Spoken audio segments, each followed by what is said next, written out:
Artist Glenn Kaino lives at the intersection of technology and creativity. Known as a digital pioneer, he'll use just about any medium to make a point. And that now includes virtual reality. It's used in his new Los Angeles exhibition, Aki's Market, which covers a subject he's never explored, his own family history. You're almost like a Trojan horse in your approach. I mean, you kind of go in to a place, a moment, undercover. In a way, yeah, I guess so. Go in presumes that I'm coming out also in terms of like leaving. And for me, it's just an accumulation, of the orbit that makes the studio what we do here. Artist Glenn Kaino's studio is a massive 16,000 square foot warehouse in Glendale, California, filled to the brim with the kind of art that makes him tick. We have a robotics lab, a VR stage. So, yeah. What is this space? It's a space where we can make anything, really. Kaino draws, sculpts, designs huge installations.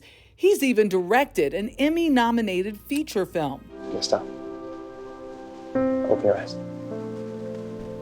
And conceived this work on a seminal moment at the 1968 Olympics. And this, it goes on into infinity. Yeah, so this to me represents like the legacy of Tommy in terms of, the infinite. It was an icon and a symbol of strength, and so much so that I had a 4x5 inch photo of it taped to the corner of my iMac. And a friend of mine walked in and said, "Coach Smith, you want to meet him?" And I was like, "What are you talking about, Coach Smith?" And so he texts him and comes back 2 minutes later and he says, "They want to meet you." Encounters like that inspired amazing collaborations. Take his meeting with former Irish politician Gerry Adams and the late Congressman John Lewis. Both led to his take on their shared history and a rendition of U2's Sunday, Bloody Sunday. Sunday, Bloody Sunday. I try to use beauty and awe to get people to engage with work and then ask the question about why I made it and ask the question of what it means. Kaino is internationally known for his expansive vision and activist mindset. When I got out of grad school, the world offered me a bunch of binaries. They said you could do media or art. And I said, why do I have to choose? Why can't I do both? So he did. He went on to host gallery shows at the same time he was running several startups. Farm Club, the only record label that makes house calls. Jimmy Iovine tapped him for Napster. Oprah Winfrey hired him for her network. If you're running a tech company and you say, "Oh, I'm an artist," they go, you make paintings in the corner and you sell them and show them to your friends. So the image in people's minds never fit with who you were and what you were doing. And the levels that I was trying to achieve for both worlds, right? Because again, these are not small steps, these are big steps. Giant leaps. Kaino grew up in East Los Angeles, feeling lost. I was kicked out of 5 high schools, kicked out of my house, and I spent a lot of time trying to figure out who I was. Do you believe art saved your life?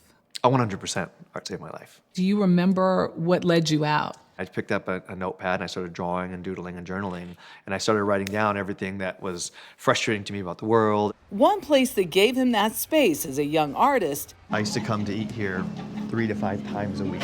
the Suhiro Cafe in Little Tokyo. Every night we would come here, there would be, every booth would be a different group of artists, musicians, writers, coming up with new ideas. The street has, I would say, double meaning. He's spending a lot of time in that community lately, reconnecting with his roots. Right on Central Street and the street is where all the Japanese Americans were lined up to be imprisoned in internment camps during World War II.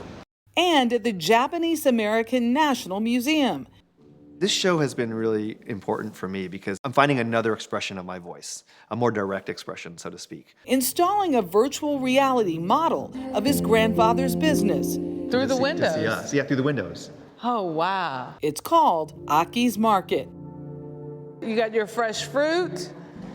Wish I could get that mango. When my grandmother first put it on, she said, I spent a lot of years in there. And she took it off and then she was Crying.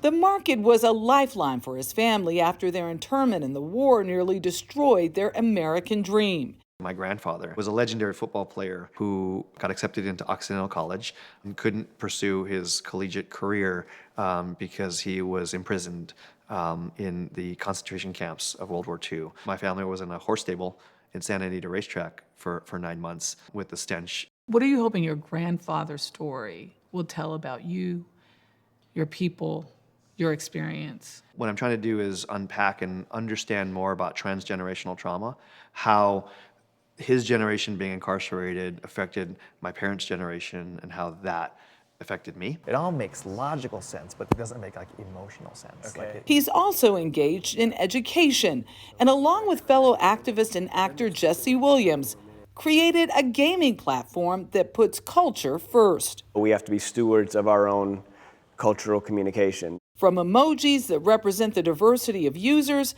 to an app called Homeschooled that teaches history. I remember during COVID when there's homeschooling, I'm watching my son kind of seem like he's not paying attention, he's playing something else, but kids absorb information in many different ways and they don't always have to demonstrate a visual focus. Glenn was pivotal in kind of reminding me about how much information can be put forth while also feeling like you're at play.